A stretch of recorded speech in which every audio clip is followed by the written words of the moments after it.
How's it going, everybody? And welcome to another episode of the Pursuing Greatness podcast. I'm your host, Gabe Peterson. This is the place where you can learn how to master your health, your wealth, and your love all in one place. So I hope you look forward to another great episode with another great guest. Before we get started, I do want to remind everybody that the best way to support the show is to simply subscribe, like, and share this episode with your friends. Also, if you want to get more involved with the show, check out our website at pursuinggreatnesspodcast.com. Other than that, I hope you guys enjoy. I hope you have your pen and paper ready to take some notes on some great wisdom coming your way. And I look forward to seeing you guys on the other side of the episode. All right. And we are live. Today we have with us Joe Bhakdi. Joe is the CEO of a deep genomics biotech called QuantGene, and they focus on real-time medical intelligence. Joe, thank you very much for jumping on the show today. How are you doing? I'm doing great. Thanks a lot, Gabe, for having me. Absolutely. To get us started, why don't you tell everybody, who you are, what you do, and how you got started down that path in the first place? Sure. I'm the founder and CEO of QuantGene. We are based here in Santa Monica and have also a research and development team in Berlin and Germany. So we are in Europe and in the US, but Santa Monica is our headquarters. And we actually started the company in 2015 at UC Berkeley with a focus on early cancer detection based on a very new, very high-tech approach where we look at circulating cell-free DNA in the blood that is shed into the blood by tumors. And that allows us to massively change cancer detection. So in theory, you're able to detect basically every cancer with the possible exception of glioblastomas, so brain cancers, at very early stages in the blood. Because now, instead of looking through imaging or other screening methods that are very crude and coarse, we are able to detect a single molecule of cancer DNA in the blood. And that means a much, much earlier detection capability. That's how we started the company. And from there, it was a very long path. It's extremely complex technology, including proprietary chemistry, sequencing systems, but also a lot of AI, signal processing, and cloud systems that you need for processing these massive amounts, like trillions of reads and everything, and then do pattern recognition. And on that path, the company kind of evolved. That's still a core component of the company that is now very close to launch. But we recognize that in order to do effective, any kind of precision and preventative medicine, you need to always go beyond this one silo, like cell-free DNA or cancer, and have a very comprehensive understanding of patients, because you need their risk profile for cancers, for example, for statistical reasons to be good in detection. You need to have their family history. You need to understand their genetics, which is different from cell-free DNA, your healthy genome. You have to understand their lifestyle. You have to understand certain ongoing metrics. And the more you know, the more it's kind of a squared function. If I get a new data dimension in, I have an exponential effect on all capabilities of cancer, but also other disease detection. And so now we ended up in doing something even more exciting that incorporates everything I said, but also builds what we call a system of real-time medical intelligence across a wide range of deep medical data that we constantly monitor for our customers and make sure that whatever happens in your body, we know at the earliest possible point across a wide area of diseases. Still strong focus on cancer, but more and more including other diseases. Awesome. I love it. So I mean, obviously I'm not a scientist, but if I can follow what you're saying, is that you're saying you guys are developing technologies that will kind of give the end user, the normal person, access into their own how their body is functioning real time, and so they know when things are kind of going awry, and they can make adjustments before it actually gets to a point where it's irreversible. Exactly. And I think you totally nailed it. And one very important point about QuantGene is there are lots of startups out there that do very cool stuff with wearables or taking in your BMI or like your scale, your weight. What we are doing is very hardcore, deep clinical grade stuff. So we are doing what kind of wearable companies, for example, say they are doing, but we do it on a deep, like MD level, right? So we basically look at blood samples, we actually do new diagnostics that are available only in a very few clinics, but that we kind of help develop. And we connect all that knowledge in real time to the entire medical science out there. Like that means we have systems that basically check all the CDC data sets, European government data sets on genetics, on pharmacogenetics, on specific cancer questions, and all over 25 million scientific publications, peer reviewed. And we have a team of medical doctors and PhDs looking over all key results. And we are officially kind of a medical service. So for regulatory reasons, so we need to tie in doctors. So it's kind of the promise that we heard for a long time, right? From Apple Watch and other people. We just do the real thing, which is much more complex because you need the entire medical or clinical grade infrastructure for it. Yeah, absolutely. I mean, I can only imagine how complex it is on the backside. You know, as the consumers, we just want we want to be healthy. We want it just to appear and everything to kind of work for us. But I'm sure actually implementing the science and the technology behind it is super complex. Well, but that's also, just to interject, I think you're right, but that's also very healthy for us because we are kind of the first company that goes from deep biotech and deep clinical grade medical infrastructure direct to consumers. And I think that's incredibly healthy for us. And a lot of our peers, you know, they don't do it and they don't know how to do it. They say, no, we deal with Medicare and the insurance, don't touch the patient. I totally disagree. I think it was the healthiest thing, the best decision we ever made to say, like, skip the insurance, make a $99 or $199 per month program and sell it directly to consumers and force us as a company to actually deliver on that value people want to see, right? And explain to people why this is so important and convince the right kind of customer that they pay for it. It keeps everything so much more accountable and efficient. Yeah, absolutely. And so you mentioned $199 per month. So kind of take us through how this product works from the consumer's point of view. The science is, I love the science behind it, but how is it going to look when say, you know, me, just a guy that's outside of science and I'm not in the health field. If I wanted to have real-time data on my health, what would it look like? So we basically have two levels of the product. One level is the abstract level that we just discussed, right? Real-time medical intelligence across the board.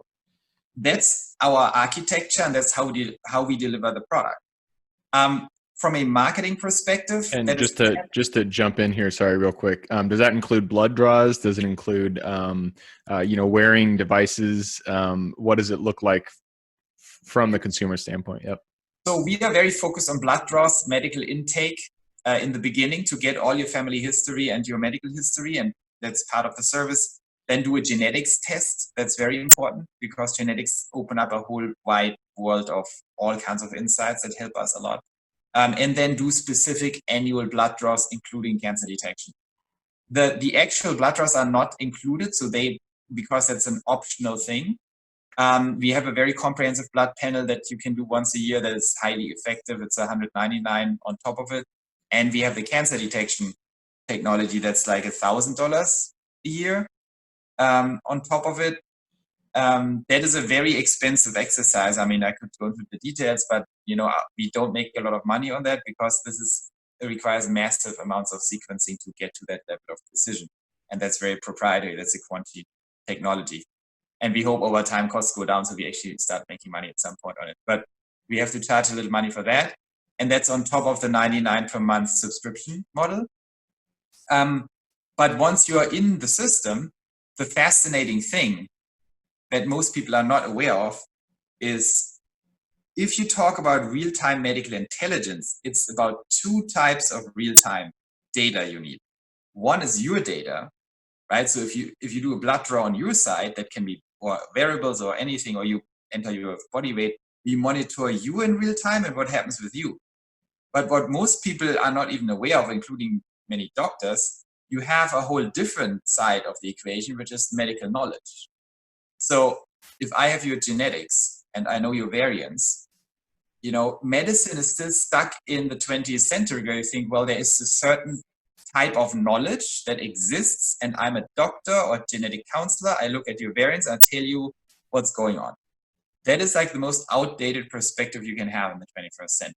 Like, what if tomorrow some study in South Sweden figures out that a new variant that you have has actually a totally new impact that we didn't know of before, that you can't take that specific drug because you're going to throw up for 2 weeks with that variant and that drug.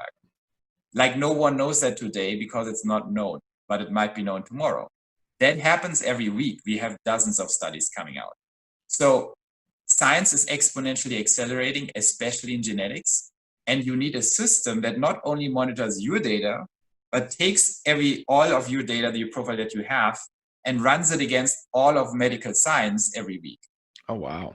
And that's exactly what no one can do right now except for us. That's very cool. So if I'm understanding this right, so as on Pursuing Greatness, we're really focused on how you can master your health, how you can really nail your health and be the healthiest version of you possible. So with what you're saying is that you sign up for the service, you engage with the service, and when you get your tests done, it's not only run against current knowledge in the region that you live in, but it's also compared against global medical knowledge. And so if there's an improvement done in Sweden, if there's improvement done in the Congo, that will also be included in the analysis of your health. Exactly. And that's actually a great example, the Congo, because we are right now in a pandemic, right? If you have some kind of symptoms and a genetic variant, and we see something in the blood that no one knows what it is, but in the Congo, they figure out there's a new weird virus outbreak, and you had just happened to that virus, your doctor has zero chance of ever understanding that. Our system has a much better chance. Of course, in medicine, you never guarantee anything, but at least we scan globally everything, including data sets, not just publications. There are also many government data sets that are not being utilized because the primary care doctor doesn't know how to build like a cloud-based, real-time intelligence system. So it is super important, and genetics is probably the fastest growing discipline in this whole field. Mm-hmm. Pharmacogenetics, I don't know if you've heard of that, but that's a very important part of genetic science right now, that you can take your variants. There are growing data sets that 99% of primary care physicians don't even know of, that contain, I'm not bashing them, they also work with us and for us, so I'm just saying there is no technical capability in a normal doctor's office for that. They can run your genetic variants against these data sets to see any drug incompatibilities you have, prescription drugs. That's not a rarity. It's very likely that the vast majority of all side effects in drugs have some kind of genetic reason or cause. So when you take that one pill and 20% of patients get a rush, or another 15% have to throw up, right? And you just don't know why. What we see more and more in genetics is, but now we know why. You have a specific variant that makes your body, blood type O or whatever, for some reason is affected by this drug, and you have blood type O, so. Awesome. Exactly. Only that it's much higher resolution. We know, okay, with that variant, that protein is changed, therefore that metabolism can't work on that chemical. That is that drug. So when you take the drug normal dose, you are heavily overdosed because your body cannot metabolize it. Wow. You need to know that stuff. And it's all, a lot of that, well, tens of thousands of drugs, we know that now.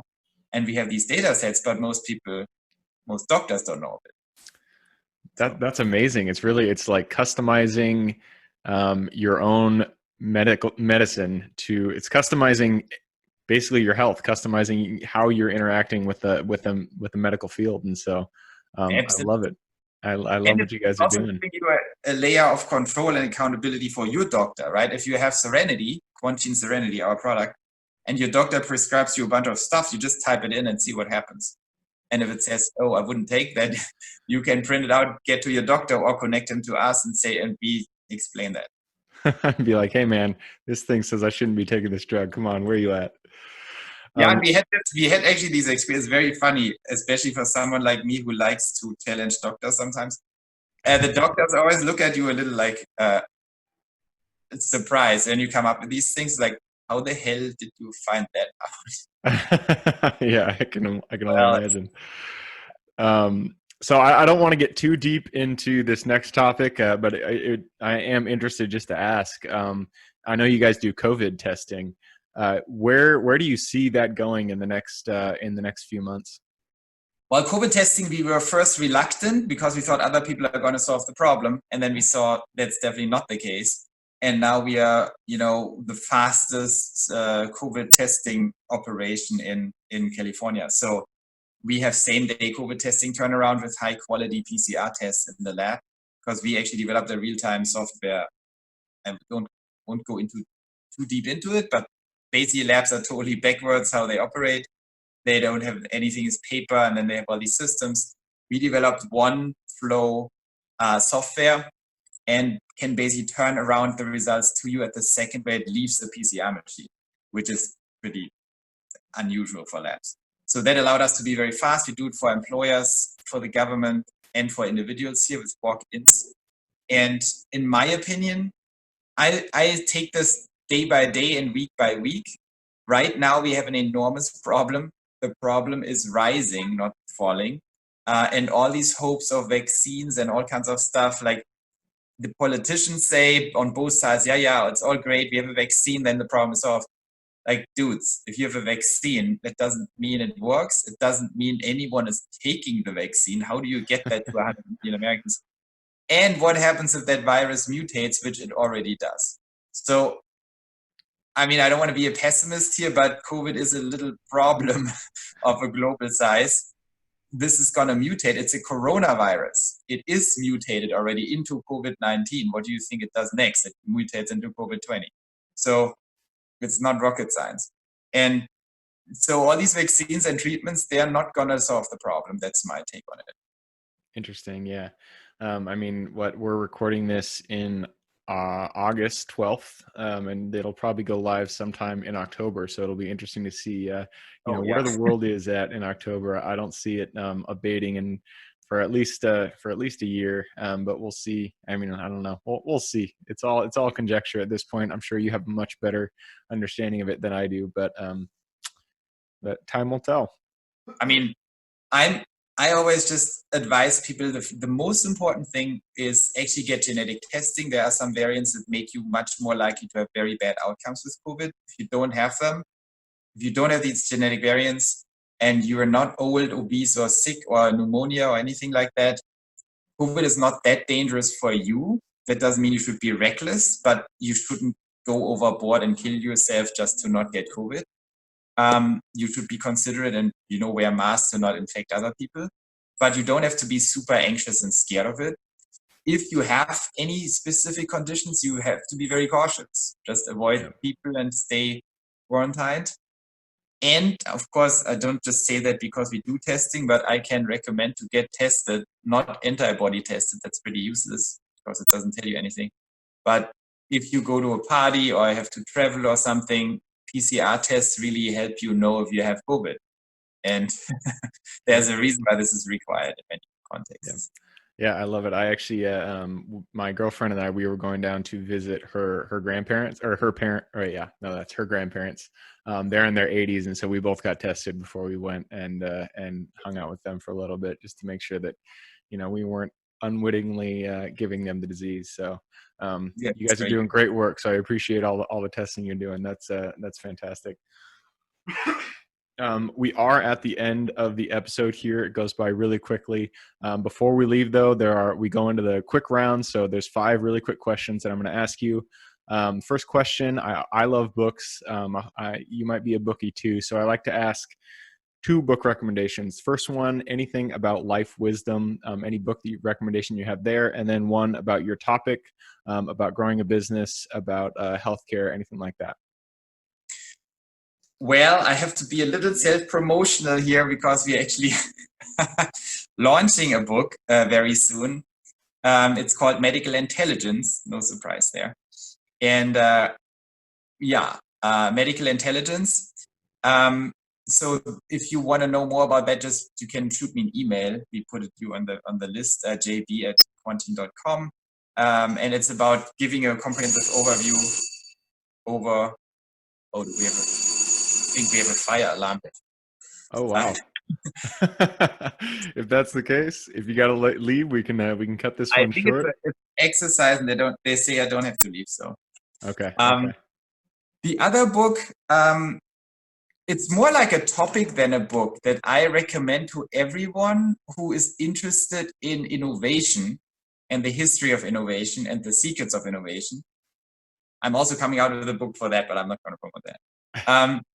My favorite example, because it shifts your mind and tells you a little bit what is possible if you wanted to invent something that's really important, are books on the Manhattan Project. Interesting. It's absolutely worth reading those because here, for example, I think there are two that I read that are pretty good. One is called The Manhattan Project, and one is called The Making of the Atomic Bomb.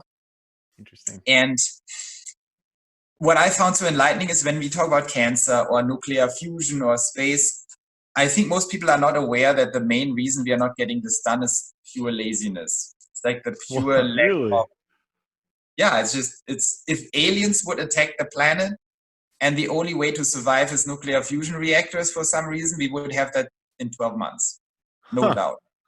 Interesting. And Actually, so I love that topic. I've read a bunch about it just because I'm interested in it, and it's it's fascinating to hear that we're just being lazy. Come on, humanity, what's going on?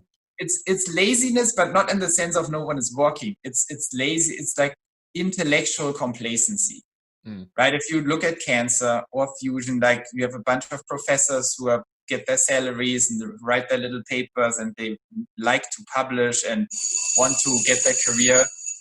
No one knows. Like if you knew, okay, you get shot in 12 months if you don't have that thing, everything would change like immediately.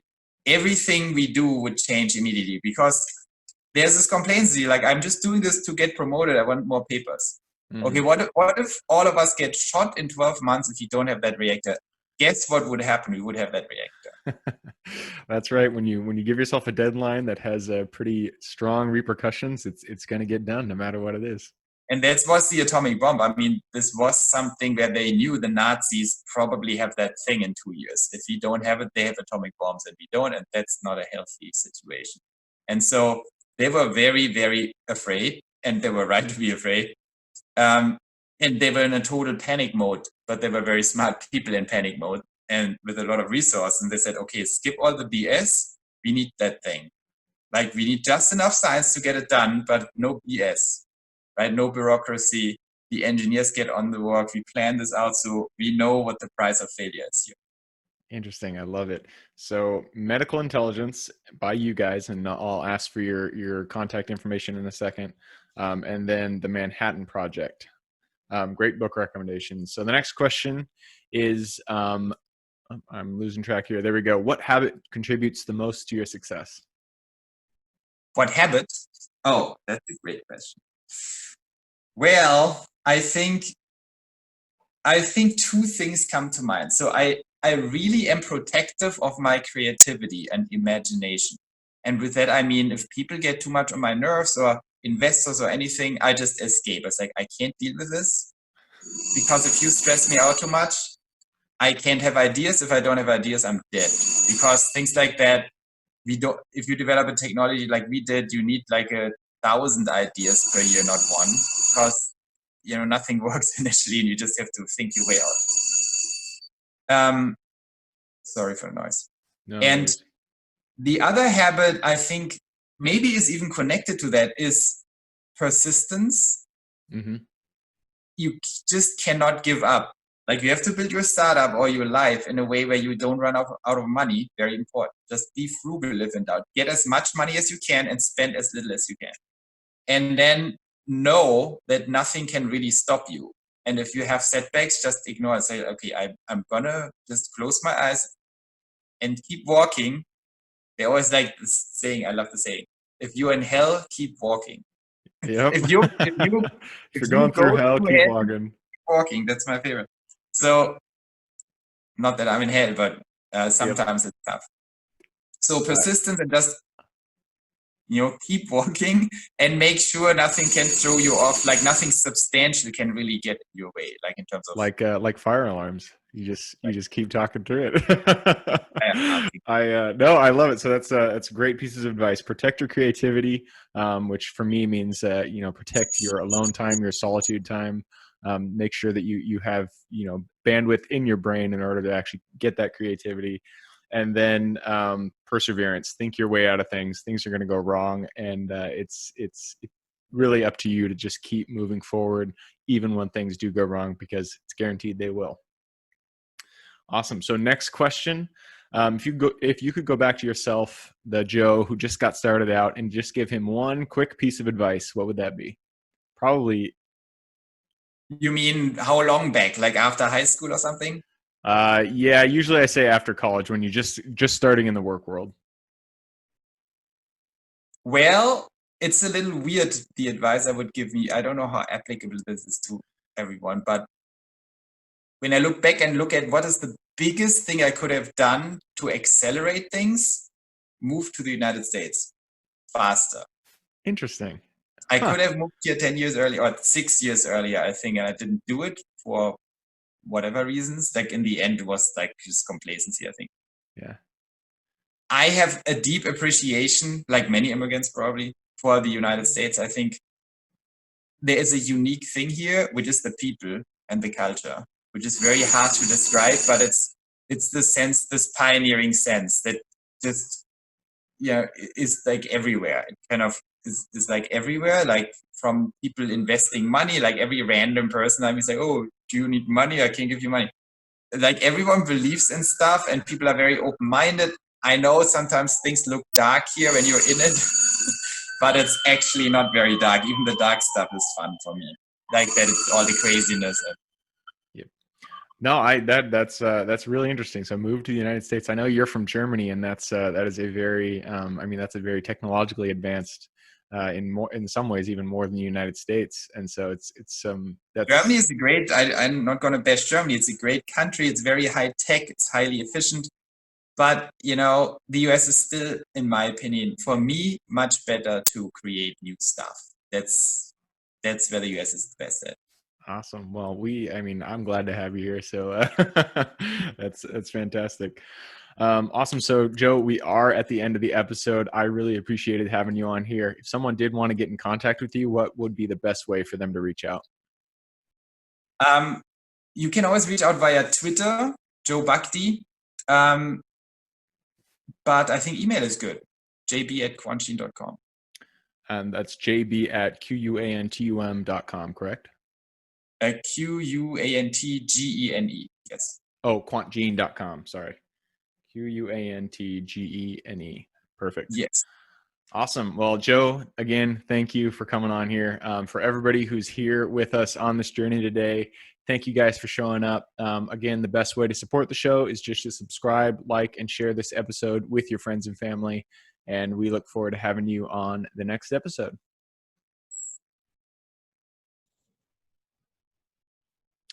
Thank you guys for sticking with us on another episode of the Pursuing Greatness podcast. I hope you got a lot of value out of that guest. Again, the best way to support the show is just to subscribe, like, and share with your friends and family. Also, check out pursuinggreatnesspodcast.com if you want to get more information about what we do and what we offer. I hope you guys have a great day and keep living in integrity with yourselves. And I look forward to seeing you on the next episode coming shortly.